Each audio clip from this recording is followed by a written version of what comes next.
the amendment in nature substitute, and in full disclosure today, it's somewhat different than the subcommittee amendment in nature substitute that was passed. Just make sure we got the right one. 5-0. Let's see which one you are looking at.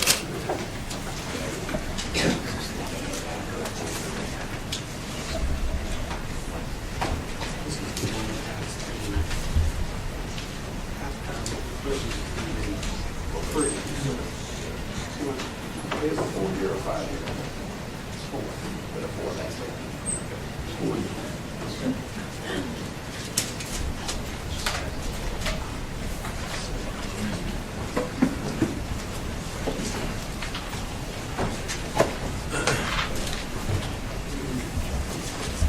Mr. Chairman, if I could walk you through the substitute and then ask the committee to adopt the substitute. I want to take a few minutes, first of all, to explain the purpose and rationale of the bill, because of the importance we'll be facing in the next few years, and because of the importance as we look to have to restructure the way we generate electricity in Virginia and its impact on both economic development as well as job creation. As you know, Mr. Chairman, we've been a low-rate state. We're the lowest state in terms of what we pay for electricity in the Mid-Atlantic and the South. And this rationale for the reason we are at such a low rate is because we have an excellent fuel mix. As you know, Mr. Chairman, we're approximately 1/3 nuclear, approximately 1/3 coal, and we're approximately 1/3 natural gas, and with renewables making up the balance. New federal regulations that have been proposed and will become final regulations this summer will have a huge impact on our generation mix, and the impact will come primarily in the area of closing many of our coal plants to save one. And this would potentially, or this will cause a huge rate impact to our consumers. As of, you know, Mr. Chairman, as of 2007, virtually, the vast majority of our electric generation was from coal. And our investor-owned utilities have done a magnificent job in shifting that fuel mix. The current fuel mix we have of 1/3, 1/3, 1/3. The result of that is that we have one of the lowest carbon outputs per megawatt hour of any state in the nation, and something I think we can certainly be proud of. However, under the new regulations, the EPA, as they put forward the regulations, does not adequately address all the good work that we've done, and it fixed the cutoff date of 2012, which forces Virginia into a position of having to generate electricity with a carbon output, if they go forward as proposed, exactly half that of West Virginia, significantly less than Maryland, and Kentucky is even higher than West Virginia.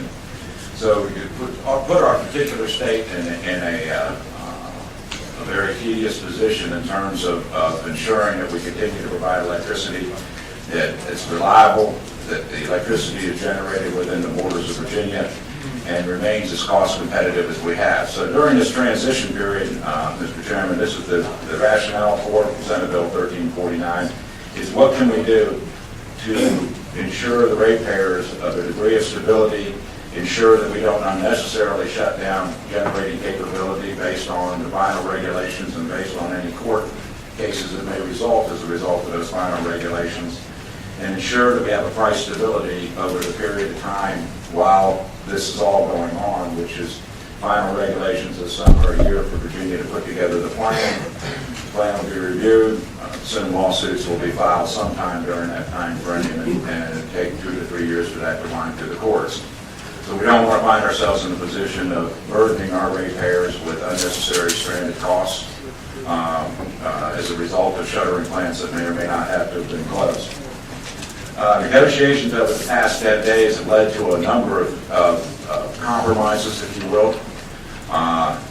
The addition of a 2015 biennial review of the earnings for Dominion Power, shortening the rate freeze period that was initially proposed at 8 years, shortening that rate freeze down to 5 years, requiring Dominion to forego an $85 million in deferred fuel costs as a result of the polar vortexes that the state's experienced, an immediate rate cut, and I think this is important, immediate rate cut for Dominion customers by directing them to file the next fuel case early to allow customers to reap the benefits of today's fuel costs more quickly, and broadening the rate freeze to encompass both large investor-owned utilities, which would include APCO, as well as Dominion Resources.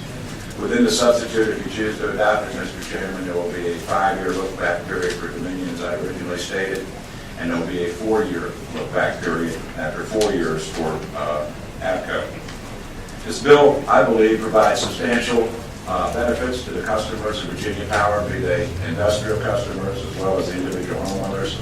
It will cut rates for all citizens of Virginia, or all of Dominion's customers, even lower than they already are, which is lower than most of the East Coast averages. It will continue, and I think this is important to understand, it will continue an era of market rate stability for the ratepayers in Virginia. Since 2008, rates for consumers in Virginia have risen 2%. That's not 2% a year. That's 2% since 2008. I challenge that against anything that you've experienced in the past. It freezes of Dominion and APCO's base rates for 5 years, 5 and 4 years, as I previously mentioned, and it keeps all current power plants in operation. And if an investor-owned utility chooses to shutter a plant, they'll have to come to the SCC for permission to shutter that plant, and this is a major new authority for the State Corporation Commission. It requires shareholders, not the customers, to bear the risk of plant retirements during the rate freeze period. And it also requires shareholders and not the customers to bear the risk of any natural disasters that may occur during the rate freeze. That's kind of a broad view of what the substitute entails, and I'd be delighted to answer any questions before we move to adopt the substitute, Mr. Chairman. We have the substitute before us. Any questions before we adopt the substitute? The move and second the substitute be adopted. All in favor, signify by saying aye. Aye. Opposed? Okay, and Mr. Chairman, there are a number of folks here that spoke in favor of the bill, and there may be some opposition. I think it would probably be helpful somewhere. You have someone, yourself, or someone who can sort of walk us through. I would be delighted, or quickly, or Jack, you want to walk through? Sure. Let former Delegate Rust walk you through line by line. My experience with him in the House is he's a very detail-oriented individual. Mr. Chairman, John Buff for Dominion Power. Just taking you through the bill briefly, if we can. Section 56.599 is our first section. That deals with the integrated resource plan. Basically, it requires that both investor-owned utilities file annual integrated resource plans beginning in September. Copies of those plans will be going to the Commerce and Labor Committees and also to the CEUR. It does require that those plans include impact of federal regulations on existing generation facilities and the most cost-effective means to comply with those regulations going forward.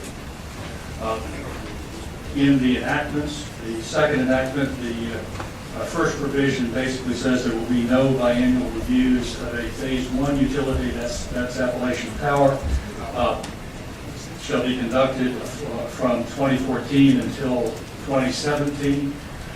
There will be no biannual reviews of a phase two utility, that's Dominion, from 2015 until 2019. Dominion will go in with a case on its earnings. In 2015, when the regular review is scheduled, that case will be limited to the earnings, but there is an opportunity for credits and refunds to come out of that.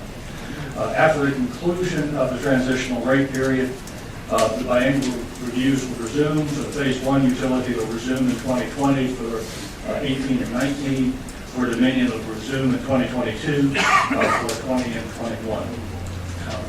There will be no biannual filings from 2016 through 2019 and no adjustment in base rates during that period. Yes, sir. Senator Sassman. All right. What, the base rates are frozen. Yes, sir. What pass-throughs are left? The pass-throughs that are left, fuel would be left. That remains a direct pass-through as it has been in the past. And the rate adjustment clauses dealing with generation and the other headers would still be outstanding. You could have additional rate adjustment. You mean on, Mr. Chairman, on the cost associated with the unforeseen costs, additional costs? Additional rate adjustment clauses that might come in from additional construction, things of that nature. Well, who looks at that? The State Corporation Commission, the same matter it has in the past. It's It's all, not exempt from review. no, sir, that's still a part of their review. All the pass-throughs, Yes, sir. all pass-throughs have to be reviewed. Yes, sir. In 2016 and 2018, for a Phase 1 utility, there will be a rate of return determined on those rate adjustment clauses. In 2017 and 2019, the Commission will determine a rate of return for Dominion on those rate adjustment clauses. The rate of return will be determined in the same manner that it is now, with the same type of proceeding that we go through. In furtherance of rate stability, Dominion will defer or will waive 1/2 of the deferred fuel costs that they put off from last vortex. That's about $85 million. It would be an immediate rate cut for customers. In addition, they will file an immediate request for an adjustment to the fuel to reflect the falling fuel prices, both that have been incurred in the last year and also that are anticipated to be incurred in the next year. So there will be a dramatic a decrease for all of Dominion's customers as a result of that. Except for the early retirements that have already been announced of generating facilities, there will be no retirements of generating facilities during the transition period without the approval of the SCC.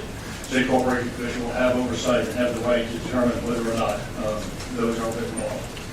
In addition, during the transition period, Dominion and APCO will have to bear the cost of any impairment to their assets that occurs during the transition period for the stockholders and in the base rates. They'll also have to bear the cost of severe weather. They'll also have to bear the cost of natural disaster. So those things will not be added back into the rates. There'll be things that have to be absorbed within the base rates of Dominion and Appalachian Power. The State Corporation Commission will report to the General Assembly annually on the integrated resource plans and on whether or not the generation in Virginia is sufficient and what new generation is going to be needed based on the regulations that are outstanding. So that's fast one.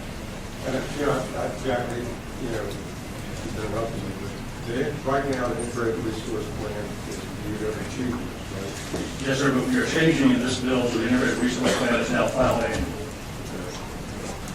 So the Commission will report on the integrated resource plan on an annual basis, including the status of generation.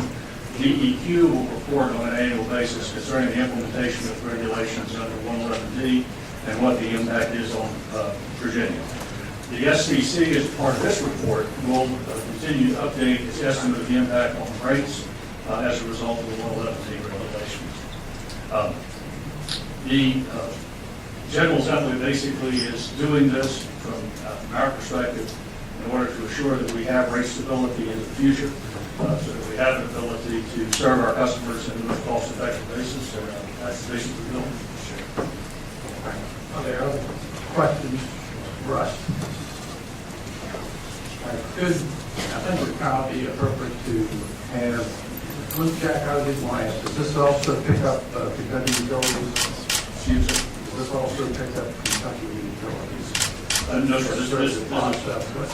Well, the does not pick up the Kentucky utilities. I'm saying they are regulated in a separate section. They're not the industrial utilities. If,